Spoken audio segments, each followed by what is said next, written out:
Hello students, last lecture में हम लोग इलेक्ट्रोकेमिस्ट्री हमने स्टार्ट किया था और इलेक्ट्रोकेमिस्ट्री में इलेक्ट्रोलाइसिस वाला पार्ट हमने स्टार्ट कर लिया था और उसके प्रोडक्ट बनाने हमने सीख लिए थे, है ना।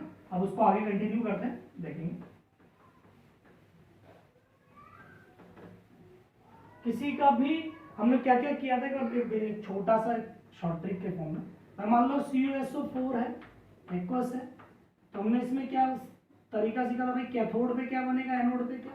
अगर कॉपर सिल्वर है तो वही, जैसे कॉपर है तो कॉपर बनेगा, और अगर हैलाइड है तो वही, अदरवाइज ऑक्सीजन गैस। तो ये पार्ट हमने कर लिया।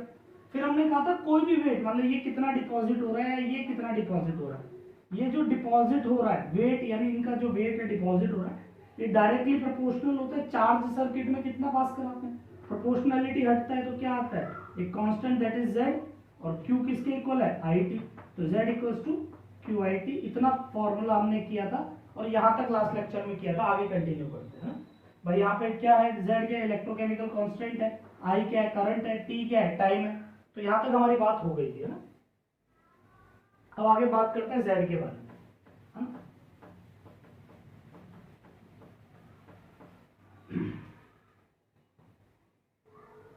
भाई Z क्या है ना, Z के ऊपर थोड़ी बात करते हैं, यानी कि इलेक्ट्रो केमिकल या इलेक्ट्रो या इक्विवेलेंट कांस्टेंट भी बोलते हैं इसको, इलेक्ट्रोकेमिकल कांस्टेंट बोल देते हैं। इसके ऊपर बात करते हैं ये होता क्या है ना। पहली बात अगर देखें यूनिट होता क्या है, यूनिट देखते हैं फिर बात करेंगे। तो हमें पता है भाई क्या है, W किसके इक्वल है, ZIT, तो IT Z किसके इक्वल हो गया, W/IT, है ना। तो W की यूनिट क्या होगी, ग्राम, इस चैप्टर में ग्राम होगी बेटा, बाय IT चार्ज है, चार्ज की यूनिट क्या है, कूलम, तो ग्राम पर कूलम इसकी यूनिट आया ना। और इसको डिफाइन कैसे करते हैं, है ना। इसको अगर डिफाइन करना हो किसको, Z को, तो लिखेंगे भाई it is defined as the mass deposited when one coulomb, है ना, एक coulomb charge passes through the circuit, passes through circuit।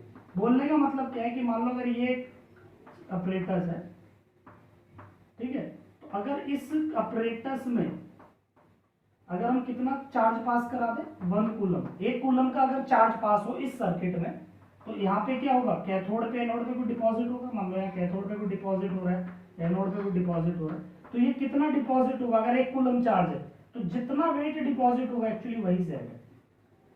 बात समझ में आ गई भाई। Q अगर 1 हो जाए तो W Z के बराबर हो गया, तो वहीं से डेफिनेशन भी आती है इसकी, what is Z, it is defined as the weight deposited in gram when 1 coulomb charge is passing through the circuit. तो ये एक बात हो गई, है ना, Z के बारे में। दूसरा पॉइंट, पहला यूनिट, दूसरा इसकी डेफिनेशन। तीसरा पॉइंट जो कि हमें बड़ा काम आएगा वो मैटर करता है, उसके ऊपर बात करता है। तीसरा, मैं जो बात बता रहा हूं प्रैक्टिकली है, ये एक्सपेरिमेंटली ऐसा पाया गया है, तो यहीं से तुम्हारे कंसेप्ट स्टार्ट करने हैं। मतलब इसका कोई बेसिस नहीं है, ये प्रैक्टिकली पाया गया है भाई। Practically it was found that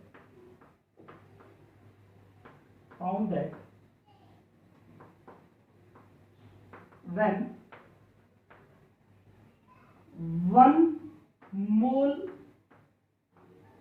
1 mole charge, 1 mole charge का मतलब मैं समझाता हूँ, एक बार के लिए लिख देंगे, दैट इज 1 फैराडे। समझाता हूँ इसका मतलब, when 1 Faraday charge passes through circuit। बड़ा इस चैप्टर का सबसे इंपॉर्टेंट कंसेप्ट है, फोकस करना इस पे, है ना। इस वाले पार्ट का इलेक्ट्रोकेमिस्ट्री के जो न्यूमेरिकल कर रहा है उसके लिए सबसे इंपॉर्टेंट बात ये है कि अगर ये एक्सपेरिमेंटली पाया गया कि कितना, 1 फैराडे चार्ज की यूनिट होती है फैराडे, कमर्शियल बड़े लेवल पे यूज किया जाता है, फैराडे एक कमर्शियल यूनिट है। तो अगर 1 फैराडे चार्ज, भाई 1 कूलम चार्ज पास करा हुआ, कितना वेट डिपॉजिट होगा, Z के बराबर, है ना। तो बात क्या है कि जब भी एक फैराडे चार्ज पास कराया जाएगा सर्किट से, then equivalent mass will deposited at respective electrode,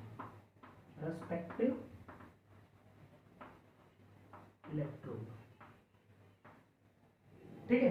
यहाँ पे मुद्दे की बात क्या है, इक्विवेलेंट मास डिपॉजिट होगा।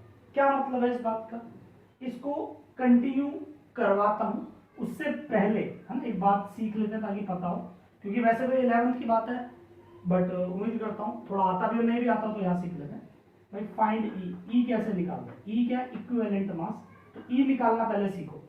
क्या निकालना सिखा रहा हूं, इक्विवेलेंट मास। भाई इक्विवेलेंट मास कैसे निकालना है वो मैं तुम्हें सिखा रहा हूं, ध्यान देंगे। ई यानी इक्विवेलेंट मास निकालने का सिंपल सा तरीका है, मोलर मास कितना उसका मोलर मास है बाय डिवाइडेड बाय एक एन फैक्टर से डिवाइड कर। किसी का भी इक्विवेलेंट मास कैसे निकालोगे, उसका मोलर मास बाय एन। और व्हाट इज एन, एन क्या होता है, टोटल चार्ज ऑन कैटायन या एनायन, कैटायन पे या एनायन पे कितना चार्ज है वो एन होता है। समझते हैं इस बात को, और आगे वेट करो।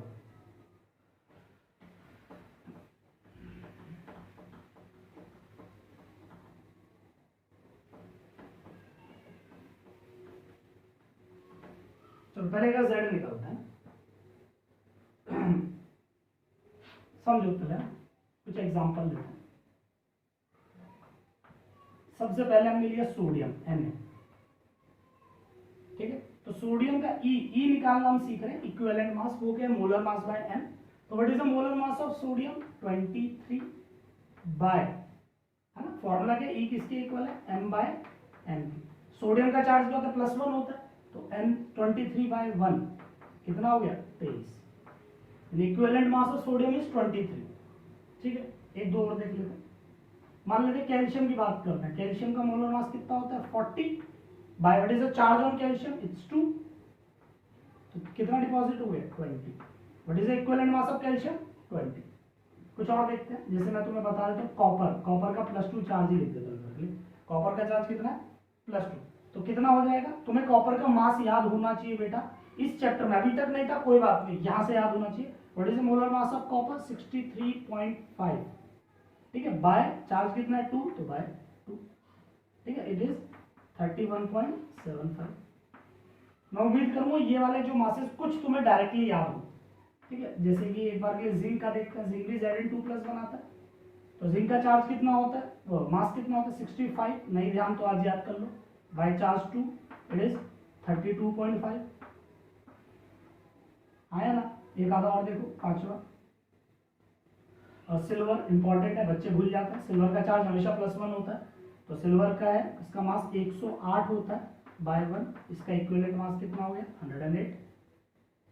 बात समझ में आ गई। जैसे कुछ कंपाउंड में अगर मैं देख के बताऊं, जैसे मान लो NaCl, ऐसे इस वाले चैप्टर में कंपाउंड की जरूरत नहीं पड़ेगी बट समझने के लिए लिख लेना है।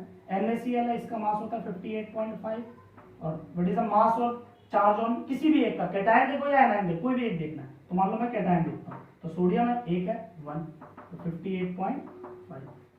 इसी के नीचे मान लेते हैं मैंने लिख लिया है कैल्शियम कार्बोनेट, लेट्स से क्या लिया कैल्शियम कार्बोनेट, तो कैल्शियम कार्बोनेट का मास क्या है 100 by what is the charge on either cation और एनायन, तो आइदर कैटायन, तो कैटायन लिया है इस पे 2 है, तो बाय 2 इट इज 50। समझ में आ गया। तो इक्विवेलेंट मास मैं और भी प्रैक्टिस करा रहा हूं, एक बार के लिए इक्विवेलेंट मास आया। तो अब ये प्रैक्टिकली क्या कह रहा है, ये कह रहा है कि अगर किसी सर्किट में 1 कूलम पास कराओ, कितना 1 कूलम, तो कितना मास डिपॉजिट होगा Z के बराबर, ये डेफिनेशन है। दूसरा मैंने प्रैक्टिकली क्या बताया कि किसी भी सर्किट में अगर 1 फैराडे करंट पास कराते हैं, कितना 1 फैराडे करंट पास कराते हैं, तो कितना वेट डिपॉजिट होगा, the weight deposit will be equals to their equivalent mass. For example मान लो कैथोड पे सोडियम डिपॉजिट हो रहा है, कितना क्या डिपॉजिट हो रहा है सोडियम, तो अगर सोडियम डिपॉजिट हो रहा है और मैं 1 फैराडे करंट पास कराऊं, तो कितना सोडियम डिपॉजिट होगा 23 ग्राम। अगर मैं 2 फैराडे चार्ज पास कराता हूं तो 46 ग्राम सोडियम डिपॉजिट हो जाएगा। फॉर एग्जांपल कॉपर डिपॉजिट हो रहा है, क्या हो रहा है डिपॉजिट कॉपर, तो अगर कॉपर डिपॉजिट हो रहा है और मैं कितना चार्ज पास कराऊं 1 फेराडे, कितना, 1 फेराडे, तो कितना कॉपर डिपॉजिट होगा 31.75। पक्का। मान लो जिंक डिपॉजिट हो रहा है, 1 फेराडे पास करो, कितना जिंक डिपॉजिट हो जाएगा 32.5 ग्राम। ये अगर तुम्हें डायरेक्टली याद है ना बेटा, बिलीव मी मैं कुछ क्वेश्चन ऐसे करके भी दिखाऊंगा, बट अगर किसी बच्चे को ये वाली कंसेप्ट याद होता है ना, इसके एनसीईआरटी में या तुम अगर सॉल्व करने लगोगे ना, 1.5 पेज के 2 पेज के सॉल्यूशंस होते हैं इसके, 1.5 पेज लगता है। बट अगर किसी को ये कंसेप्ट याद रहा ना, तो तुम लोग उंगलियों पे बिना पेन चलाए तुम क्वेश्चन पूरा सॉल्व कर दो। बस तुम्हें ये कंसेप्ट याद होना चाहिए, 1 फेराडे पास कराओ, 1 इक्विवेलेंट डिपॉजिट हो जाए, है ना। और इक्विवेलेंट में जैसे जिंक का डिपॉजिट करा रहे हैं तो 32.5 ग्राम होगा, मान लो सिल्वर करा रहे हैं तो 105 होगा। ये नीचे वाले क्यों नहीं बोल रहा मैं, इसलिए नहीं बोल रहा क्योंकि NaCl डिपॉजिट नहीं होता, Na होता है या Cl2 होता है, तो कंपाउंड का तो निकालना सीखा है, बट इस चैप्टर में ये कंपाउंड काम नहीं आएंगे, स्पीशीज काम है। तो मेरी बात समझ में आई, 1 फेराडे से 1 इक्विवेलेंट डिपॉजिट होता है, ठीक है। कुछ और कंपाउंड भी देख लेते हैं। बड़ा यार मिटे नहीं रास्तों।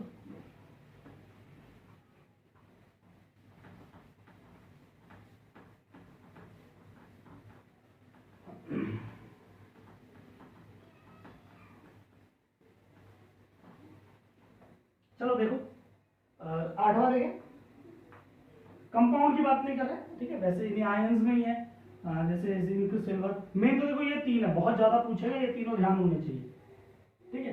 कुछ और डिपॉजिट करवाते हैं, मान लेते हैं हाइड्रोजन गैस डिपॉजिट हुई, कौन सी, हाइड्रोजन गैस हुई, ठीक है। What is the molar mass of this, एक हाइड्रोजन का 1 तो 2 हाइड्रोजन का 2 बाय चार्ज। अब सोडियम हाइड्रोजन का चार्ज क्या होता है बेटा, +1 होता है, पक्का। कितने हाइड्रोजन है इधर, 2, तो +2 हो गया भाई, एक हाइड्रोजन पे H+ का चार्ज होता है, राइट, तो 2 हाइड्रोजन पे +2 हो गया, तो N क्या हो जाएगा इधर 2, तो 2/2 1। और ये याद भी रखना हाइड्रोजन का इक्विवेलेंट मास क्या है 1। 9th अगर बात करें, लेट्स से क्लोरीन की बात करते हैं, तो क्लोरीन का मास एक का 35.5, 2 का 71, और एक क्लोरीन पे -1 चार्ज होता है, तो 2 पे -2 हो गया, तो 2 कितना आ गया 35.5।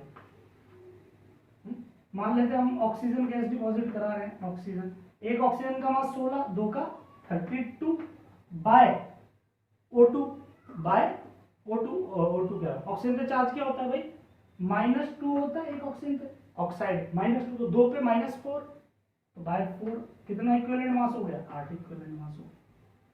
बात समझ में आ गई। देखो इस चैप्टर में और कुछ याद रखो ना रखो, ये 6 तो तुम्हें घोटने ही घोटने हैं, ये 6 तो डायरेक्ट रटे होने चाहिए, हाइड्रोजन 1, क्लोरीन 35.5, ऑक्सीजन 8, है ना, जिंक का 60, जिंक का कितना 32.5, कॉपर का 31.75, सिल्वर का 108, ये डायरेक्टली तुम्हें याद होने चाहिए, ठीक है, ताकि फटाफट तुम कैलकुलेशन कर लो। पक्का है नहीं, तो ये बातें हो गई, इक्विवेलेंट मान निकालने का सिंपल तरीका M/N। फिर भी किसी को दिक्कत है डाउट सेशन में मुझसे पूछ लेंगे, ठीक है। अब यहाँ पे एक बात मैं बता देता हूँ, ध्यान देंगे, है ना, वैसे तो अभी बहुत रिसेंट ही पढ़ा हुआ है, बट फिर भी काम आएगा तो लिख लेता है। नॉर्मेलिटी किसके बराबर होती है, नॉर्मेलिटी, ये भी काम आ सकता है इसलिए लिखवा रहा हूँ। नॉर्मेलिटी किसके बराबर है, number of equivalent by volume of solution in litre, है ना, यानी कि नॉर्मेलिटी किसके बराबर होगी, इक्विवेलेंट बाय वॉल्यूम, है ना। बाय चांस यहाँ काम आ सकता है, इक्विवेलेंट किसके इक्वल है, नॉर्मेलिटी इनटू वॉल्यूम के। एक ये वाली बात ध्यान रखेंगे। दूसरी एक बात क्या ध्यान रखनी है, इक्विवेलेंट, जैसे मोल का फॉर्मूला है, जैसे मोल का फॉर्मूला क्या होता है, given mass by molar mass, वैसे इक्विवेलेंट का फॉर्मूला क्या है, इक्विवेलेंट का फॉर्मूला क्या है, गिवन मास बाय इक्विवेलेंट मास। भाई गिवन मास क्या है W जो होगा, इक्विवेलेंट मास क्या है E जो हम निकालना सीख रहे हैं, है ना, ये तो W है, ये मोलर मास M होता है कैपिटल, गिवन मास W और इक्विवेलेंट मास E। बात समझ में आ गई, थोड़ा सा इन बातों को ध्यान रखेंगे क्योंकि ये भी बार बार काम आएगा, पढ़ा हुआ है बट फिर भी ध्यान होना चाहिए ना। इसमें मैं तो उस पार्ट में जबरदस्ती नहीं घुस रहा हूँ, इक्विवेलेंट क्या होता है, इक्विवेलेंट मास का मतलब क्या होता है, उनके मतलब में अभी नहीं घुस रहा हूँ। बस एक तुम्हें फंडा इस चैप्टर में सीखने वाला क्या है, एक फैराडे पास कराओगे, एक ई जितना मास डिपॉजिट हो जाएगा, और इक्विवेलेंट किसके इक्वल है, गिवन मास बाय इक्विवेलेंट मास। ठीक है, चलो हम आगे वो प्रैक्टिकल वाला फंडा आगे कंटिन्यू करते हैं।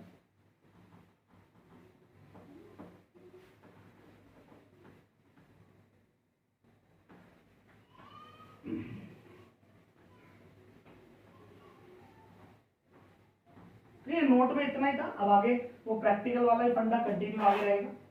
हमने क्या किया, हमने देखा कि पहली बात तो एक फैराडे कितना, फिर नोट में ही कंटिन्यू लिख लेना एक बात, ये जो नोट दो डाले थे तीसरा नोट डाल लेना। ठीक है,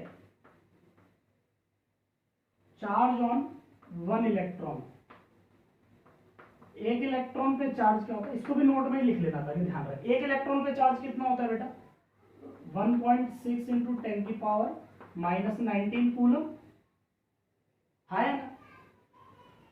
ये एक इलेक्ट्रॉन पे चार्ज है। ऐसे ही अगर मैं बोलूं चार्ज ऑन 1 मोल इलेक्ट्रॉन, एक मोल इलेक्ट्रॉन पे कितना चार्ज होगा, दैट इज 1.6 इंटू 10 की पावर माइनस 19। ये तो एक इलेक्ट्रॉन पे इंटू 1 मोल कर दे, 6.022 10 की पावर 23। ठीक है, इसको सॉल्व करोगे तो इट्स ऑलमोस्ट इक्वल्स टू 96500 है ना। वैसे 96448 ऐसे कुछ होता है, बट हम तो ये याद रखेंगे 96500 है ना। दिस मच कूलम है ना, यूनिट तो कूलम ही रहने वाली चार्ज की। This is known as 1 Faraday, इसी को एक फैराडे बोलते है ना। यानी एक फैराडे कितने के इक्वल है, 96500 कूलम है ना। बट एक फैराडे क्या है, what is 1 Faraday, charge on 1 mole of electron. एक मोल इलेक्ट्रॉन पे कितना चार्ज है, वो 1 फैराडे होता है, वो कितना 96500 कूलम। पक्का है नहीं, तो ये भी नोट में लिख लेना जो भी बात है। अब आगे कंटिन्यू करें।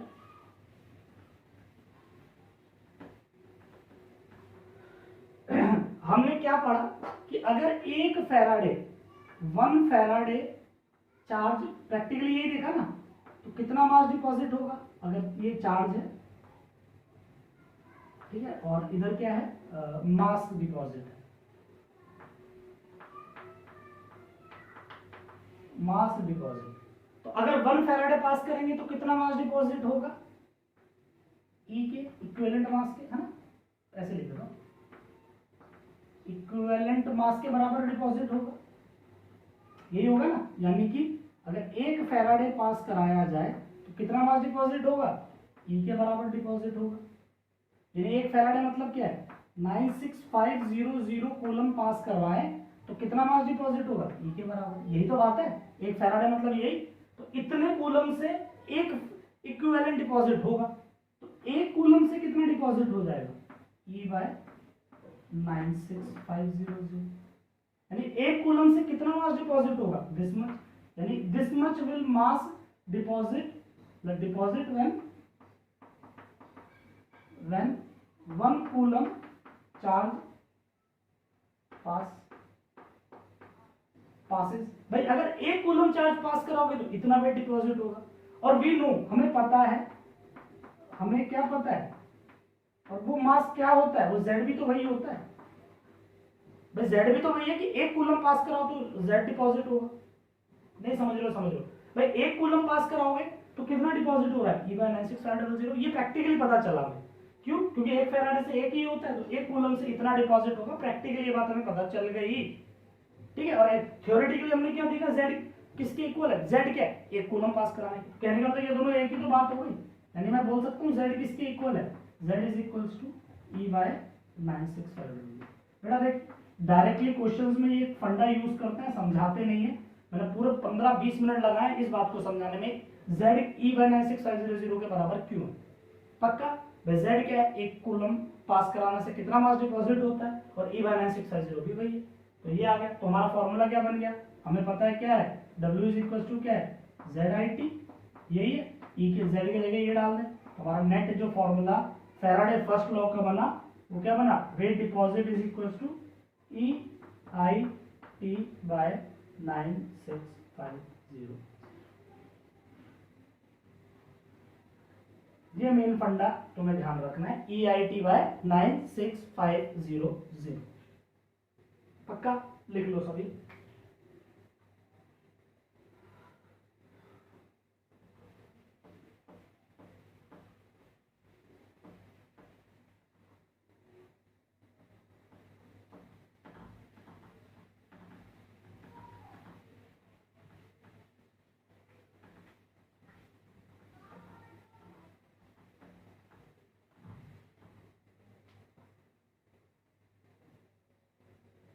देखें आगे, पक्का। चलो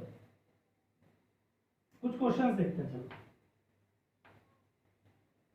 ठीक है, चलो 1 ampere current passes through CuSO4 aqueous solution, CuSO4 aqueous solution for 965 seconds.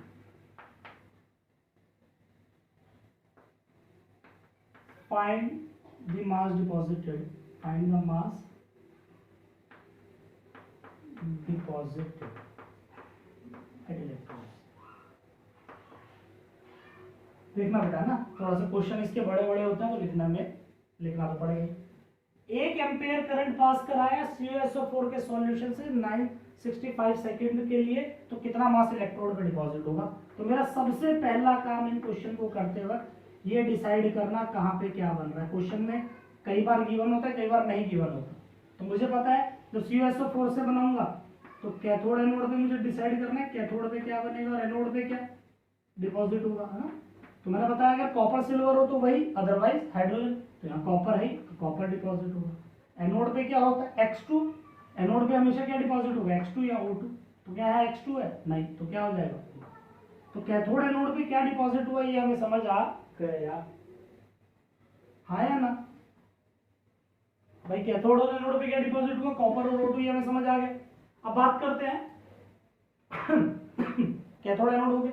अब भाई कितना कैथोड पे हुआ कितना एनोड पे, है ना भाई। बात करें कैथोड पे कितना डिपॉजिट हुआ, देखो कॉपर डिपॉजिट हुआ है। तो पहले तो हम वो बातें लिखें भाई, क्वेश्चन में क्या क्या गिवन है। आई करंट कितना है 1 एम्पेयर, ओके। और टाइम कितना दिया है, टाइम हमेशा सेकंड में लेना है, 965 सेकंड दिया हुआ है। ये दो बातें गिवन है, दे दी। चलो अब कैथोड पे कितना डिपॉजिट हुआ, कैथोड पे कौन डिपॉजिट हो रहा है कॉपर, याद रखेंगे। तो W किसके इक्वल है EIT/96500। अब तुम्हें E पता होना चाहिए बस, कॉपर का IT तो गिवन है। E ऑफ कॉपर कितना है मैंने डायरेक्टली याद करवाया, बाकी नहीं भी ध्यान तो 63.5 मोलर मास का आधा 31.75। ठीक है, वैल्यू डाल देते हैं। E कितना है 31.75 इंटू आई कितना है 1 965/9650।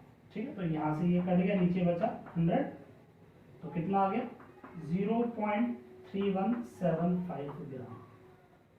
कितना ग्राम डिपॉजिट हुआ कॉपर, कॉपर डिपॉजिट हुआ 0.3175 ग्राम। इतने ग्राम कॉपर डिपॉजिट हुआ। कैथोड की बात है, अगर हमें एनोड पे निकालना है कि भाई एनोड पे कितना डिपॉजिट हुआ, चलो एनोड पे कौन हो रहा है O2 हो रहा है।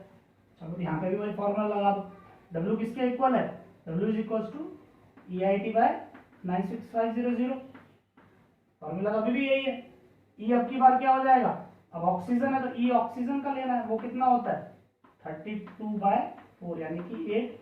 डायरेक्टली याद रखो चलेगा बेटा 8, तो क्या हो जाएगा 8 इंटू 1 इंटू 965/96500, इट इज 0.08 ग्राम। कितना ग्राम ऑक्सीजन डिपॉजिट हुआ 0.08 ग्राम। बेटा करंट बहुत कम पास करा है, 1 एम्पियर है, बहुत छोटी सी क्वांटिटी है, इसलिए बहुत थोड़ा थोड़ा मास डिपॉजिट हो रहा है। समझ आ गई होगी पक्का। चलो नेक्स्ट क्वेश्चन करें, है ना। इसमें बहुत वैरायटी है बेटा, इस वाले पार्ट में इलेक्ट्रोलाइसिस वाले के फर्स्ट लॉ ऑफ फैराडे या सेकंड लॉ ऑफ फैराडे पे बहुत क्वेश्चंस हैं, बहुत वैरायटी है ना।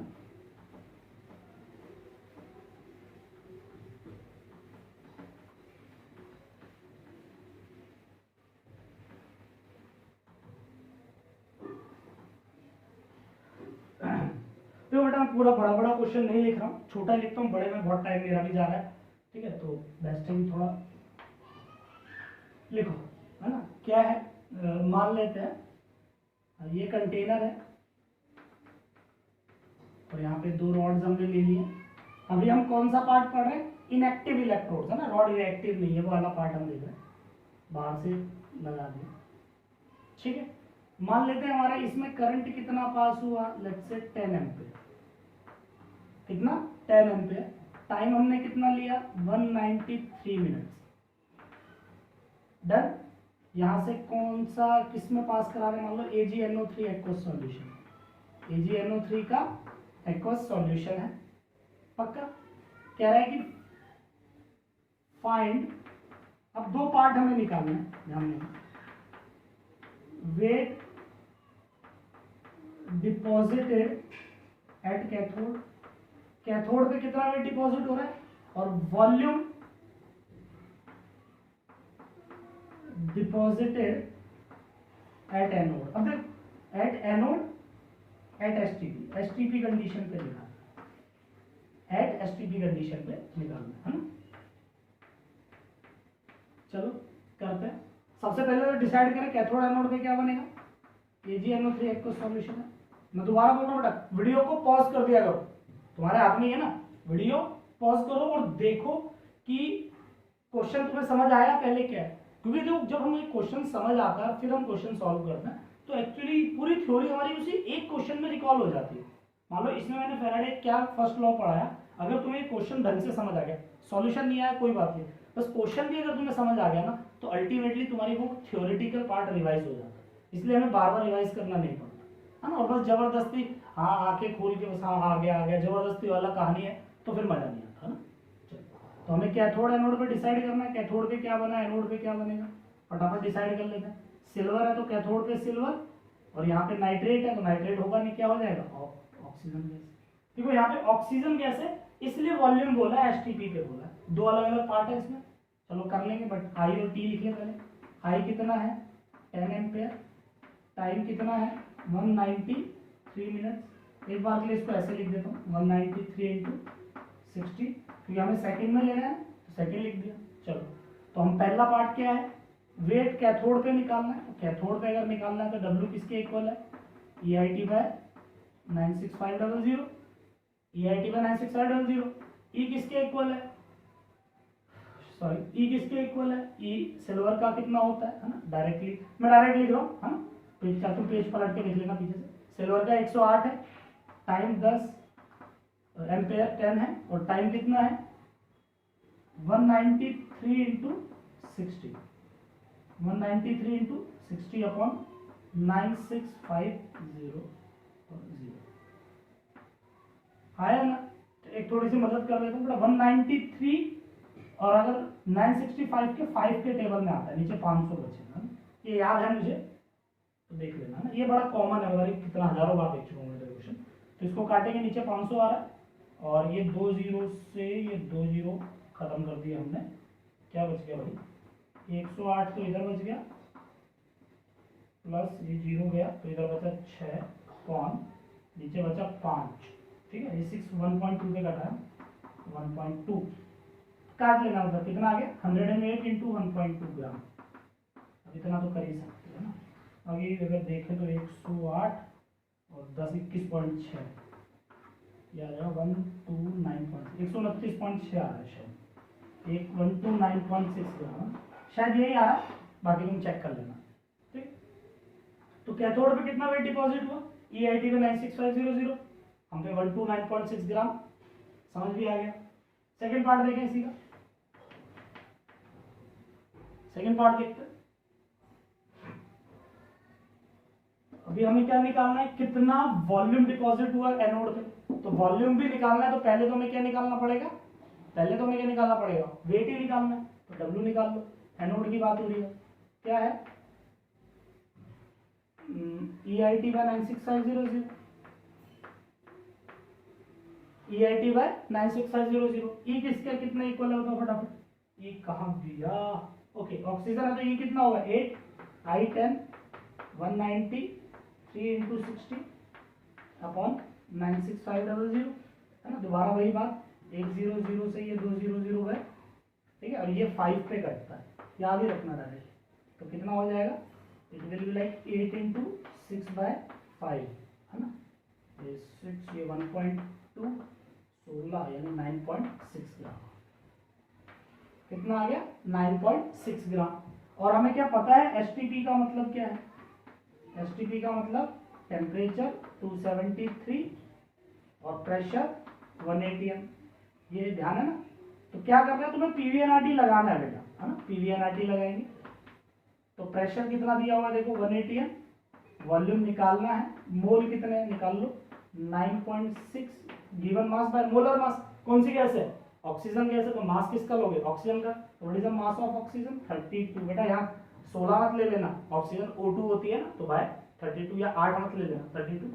आर कितना है, आर 0.0821 है ना बेटा। इस पे भी बड़ा विवादित है, कई बच्चे कहते हैं सर 0.08314 लेना, बेटा कुछ भी ले लेके फर्क नहीं पड़ता ना, इतने ज्यादा छोटे मोटे में फर्क नहीं पड़ता। ये तो तुम जीएससीबी वालों के पास कैलकुलेटर होता है, इसलिए वो बड़ा बुद्धि लगाते हैं सर ये ले वो ले, है ना भाई। जहाँ कैलकुलेटर नहीं है उनके लिए सब एक ही बात है ना।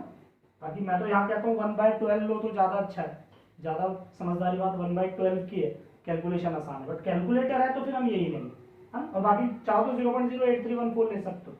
और टेम्परेचर कितना है 273 है ना। जैसे मुझे कुछ बातें याद है, मैं उम्मीद करता हूँ कि बच्चों को ये डायरेक्टली याद है तो उनकी कैलकुलेशन आसान हो जाती है। जैसे इन दोनों को तुम मल्टीप्लाई करोगे तो इट्स ऑलमोस्ट 22.4 आता है ना, 22.4 वो यहीं से आता है, दोनों को मल्टीप्लाई करो वही आएगा। तो वॉल्यूम विल बी 9.6/32 इंटू 22.4 आया ना, 1.2/4 इट्स 0.3 राइट, हाँ सही है। तो इसको डिवाइड करोगे ये 0.3 इंटू 22.4 आएगा, ठीक है। सॉल्व कर लेना, आ जाएगा यार, इससे ज़्यादा क्या बुद्धि लगाऊंगा, ठीक है। ये कर लेना, तुम्हारा आंसर आ जाएगा। कर ही देता हूँ यार बच्चे को मैं, सर क्या कर रहा हूँ। 12 2 1 7 6 है ना, इट विल बी 6.72 लीटर। कितना आ गया देखो 6.72 लीटर, इतना वॉल्यूम और O2 ऑक्सीजन गैस का डिपॉजिट हो जाएगा। पक्का या नहीं, समझ आया। चलो बेटा इसमें है, वैसे तो देखो फर्स्ट लॉ कंप्लीट ही हो गया, बट मैं और इसमें अच्छी खासी वैरायटी के क्वेश्चंस कराने की कोशिश करता हूँ। एक लेक्चर पूरा रखेंगे जिसमें सिर्फ क्वेश्चंस ही करने हैं ना, एक लेक्चर और ऐसा रखेंगे भाई। एनसीईआरटी का सिर्फ क्वेश्चन प्रैक्टिस ना करूं तो उस पॉइंट से तो कंप्लीट हो गया है ना, इतना ही सेकंड लॉ बताया खत्म। बट थोड़े क्वेश्चंस करा देता हूं ताकि ज्यादा अच्छा रहेगा।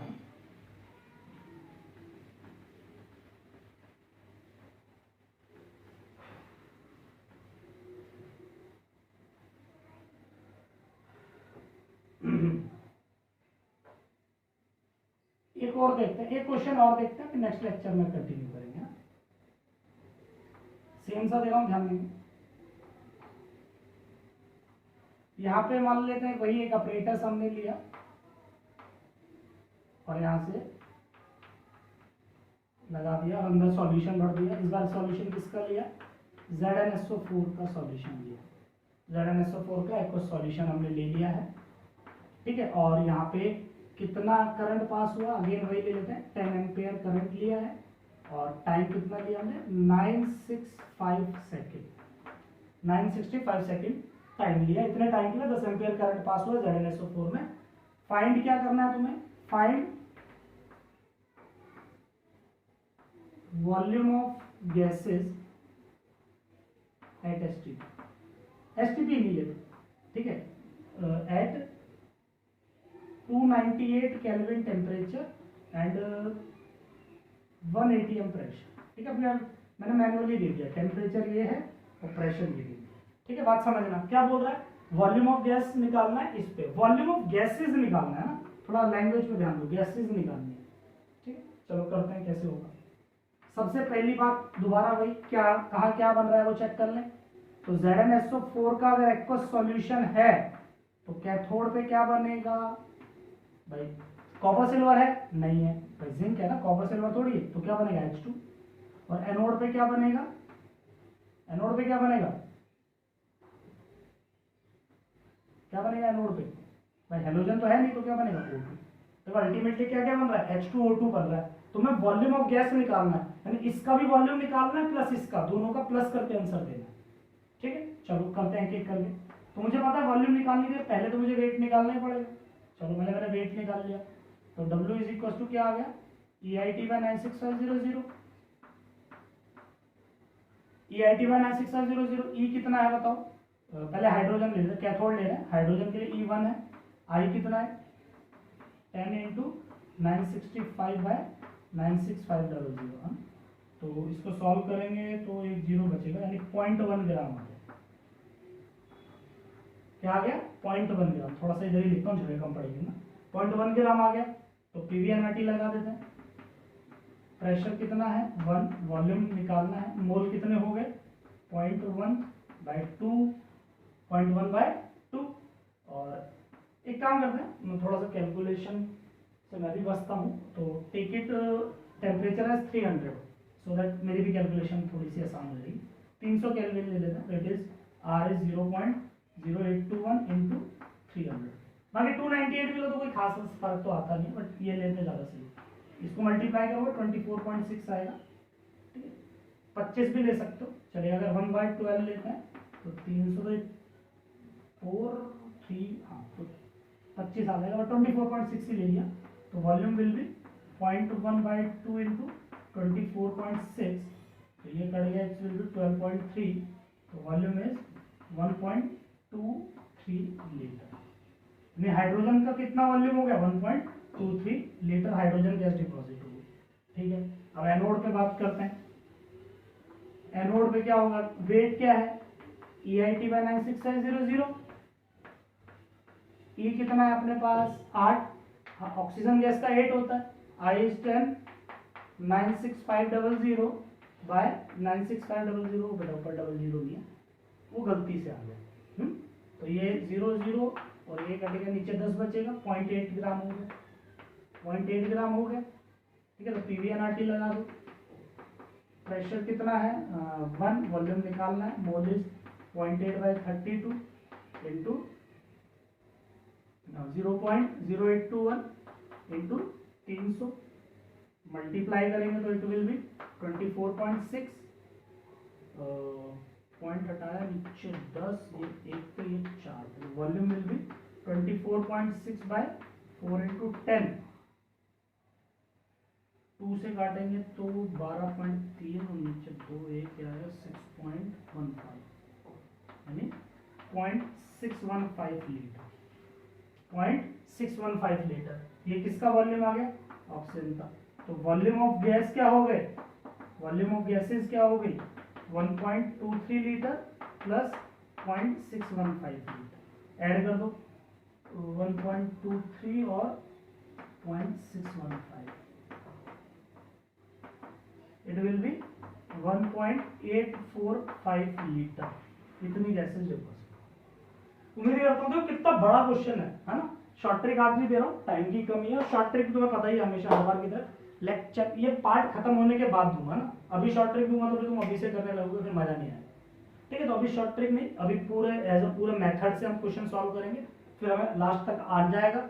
बिलीव मी, इसके इतनी बड़ी शॉर्ट ट्रिक है, बिना पेन चलाए तुम डायरेक्टली आंसर बता सकते हो। थोड़ी बहुत तो चलाना पड़ेगा कैलकुलेशन के लिए, ठीक है, बट अगर कैलकुलेशन ईजी हो, 2 वाली कटने वाली हो, तो बिना पेन चलाए तुम डायरेक्ट आंसर बता सकते हो। एक काम करते हैं, इसमें और क्वेश्चंस करेंगे, बट अभी ना एक फैराडे का सेकंड लॉ भी पढ़ लेते हैं, ताकि सेकंड लॉ हमारा पढ़ा हुआ होगा तो फिर नेक्स्ट लेक्चर में सिर्फ क्वेश्चंस ही करने हैं। यानी इलेक्ट्रोलाइसिस पार्ट कंप्लीट हो चुका होगा, फिर सिर्फ क्वेश्चन हम इसके करने रहेंगे ना। तो क्या है second law of Faraday? Heading डालेंगे सेकंड लॉ ऑफ फैराडे है ना।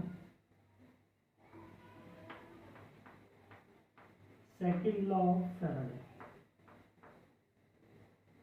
या Faraday's second law of electrolysis है ना, या क्या बोल सकते हैं फैराडेज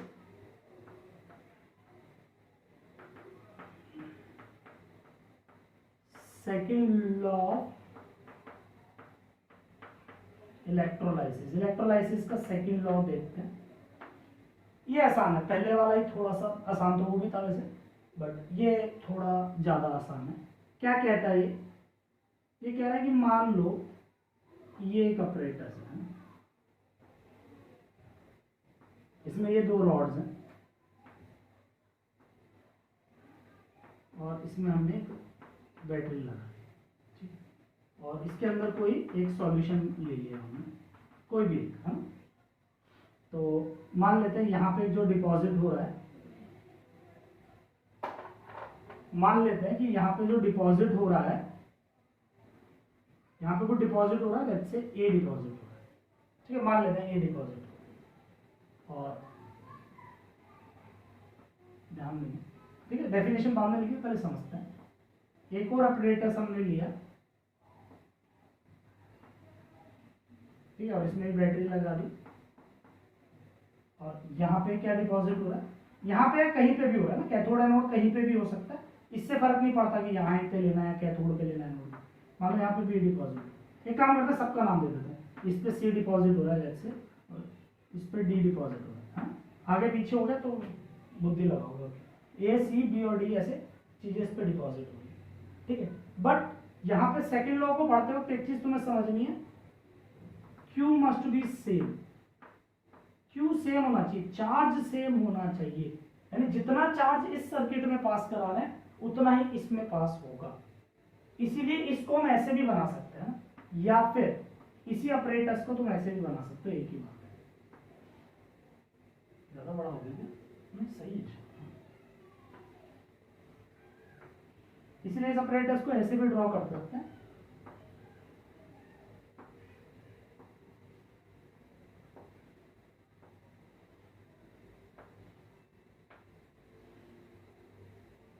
इन दोनों को ऐसे आपस में सीरीज में जोड़ दिया,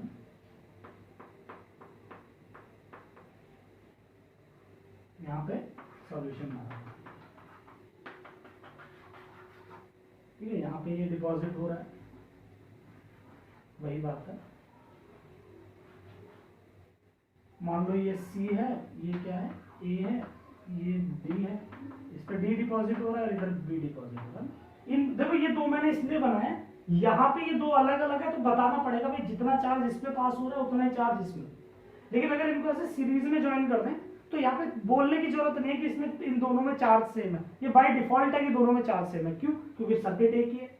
ऐसा तो नहीं है ना कि सर्किट पार्शियलिटी करेगा भाई इसमें कम इसमें ज्यादा, है ना भाई। दो जने प्लग में उंगली डालो, ऐसा थोड़ी एक को कम करंट लगेगा दूसरे को ज्यादा, दोनों को इक्वल है भाई, करंट इक्वली झटका देगा दोनों को, ना। तो बात समझ में, तो कहने का मतलब क्या है, यहाँ पे क्या है, चार्ज सेम है ना, ये बाय डिफॉल्ट है, बोलने की जरूरत नहीं है। तो फैराडे फर्स्ट लॉ क्या कहता है, if same amount of charge is pass through the circuit, अगर सेम अमाउंट ऑफ चार्ज पास किया जाएगा सर्किट से तो, है ना, तो क्या होगा, इन सबके इक्विवेलेंट इक्वल होंगे, इक्विवेलेंट इक्वल होंगे, इक्विवेलेंट ऑफ सी, इक्विवेलेंट सी के कितने इक्विवेलेंट है, वही इक्विवेलेंट किसके बराबर होंगे, ए के इक्विवेलेंट के बराबर होंगे। मतलब जितना इक्विवेलेंट, इक्विवेलेंट एक नंबर होता है, तो जितने इक्विवेलेंट यहाँ डिपॉजिट होंगे उतने ही यहाँ, यानी सबके इक्विवेलेंट क्या होने वाले हैं, इक्वल होने वाले हैं। क्या मेरी बात समझ में आई? यानी number of equivalent must be same. यही बात इसके लिए भी सही है और यही बात ये, ऑपरेटर्स तो एक ही है, तो ये एक स्टेटमेंट है ना। क्या कहता है भाई सेकंड लॉ ऑफ फैराडे, इसको एक स्टेटमेंट में लिख लेंगे कि when same amount of electricity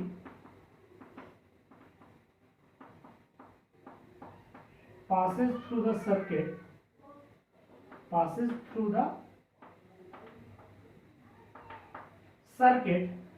then number of equivalent deposited, number of equivalent deposited must be equal in any two electrodes।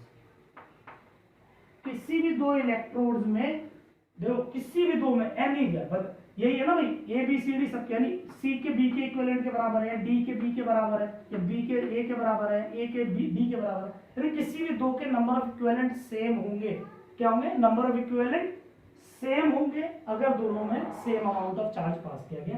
ये सेकंड लॉ ऑफ फैराडे का सेकंड लॉ है। बात समझ में आ गई या नहीं सबको, ये डाउट क्लियर हुआ। इसके ऊपर न्यूमेरिकल कैसे सवाल पूछे जाते हैं, एक क्वेश्चन लेके खत्म ही करते हैं ना। एक क्वेश्चन क्या है देखो,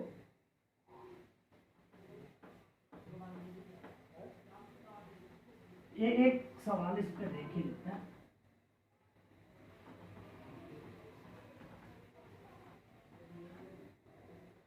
सवाल ऐसा है, एक क्वेश्चन के फॉर्म में लिखना। तो ये एक ऑपरेटर्स हमने लिया, क्या लिया इसमें, AgNO3 लिया, सिल्वर नाइट्रेट लिया, ठीक है। और ये एक ऑपरेटर्स लिया ना, यहाँ पे इलेक्ट्रोड्स ली हुई हैं।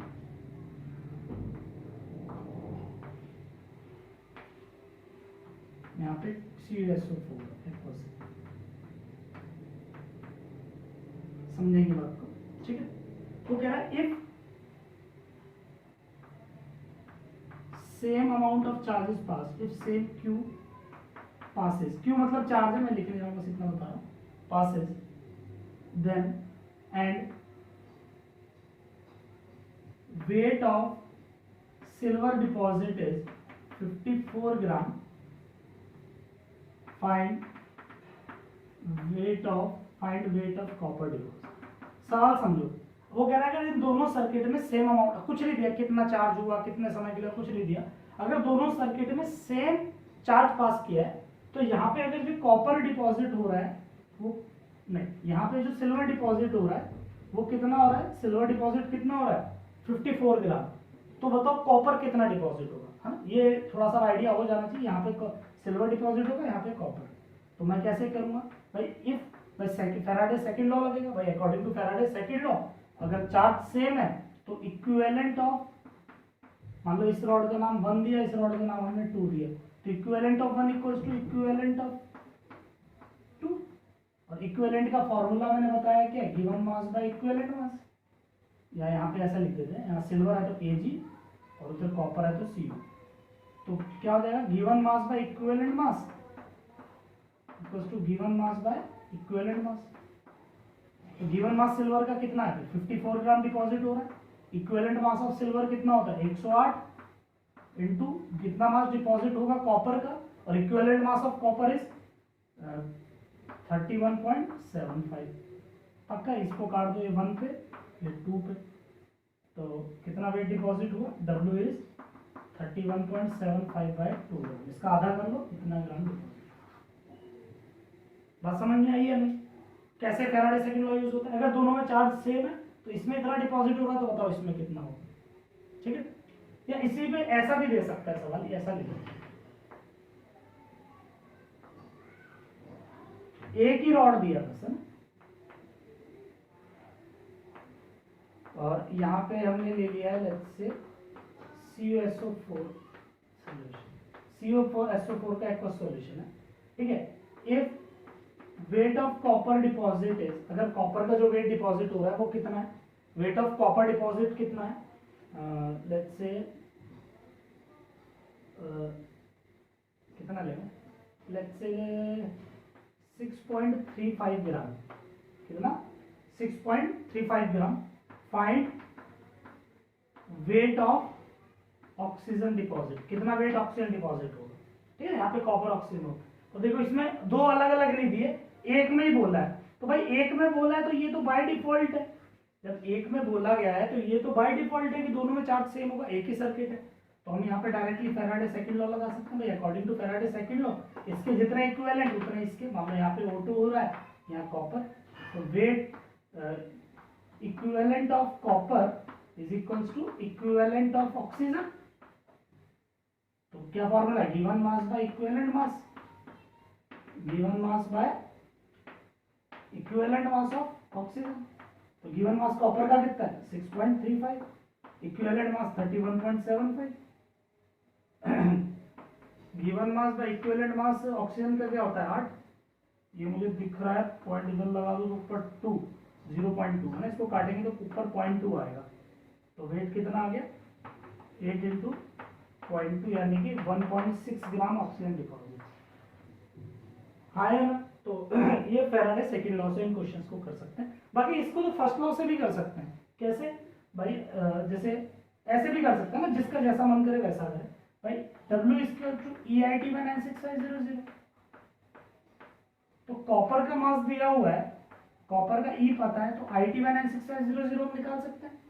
जब ये निकाल लिया तो W इक्वल टू EIT में 96500, इसकी वैल्यू यहाँ डाल दो, है ना, इसमें डाल दो। ये ऑक्सीजन का 8 पता ही है, ऑक्सीजन का 8 पता ही है, तो W मिल जाएगा। तो ऐसे करना चाहो ऐसा करना चाहो कोई फर्क नहीं पड़ता, जैसे मर्जी करो, है ना। फर्स्ट लॉ से भी हो सकता है और सेकंड लॉ से। तो आज का लेक्चर यही खत्म करते हैं, नेक्स्ट लेक्चर में आगे कंटिन्यू करेंगे।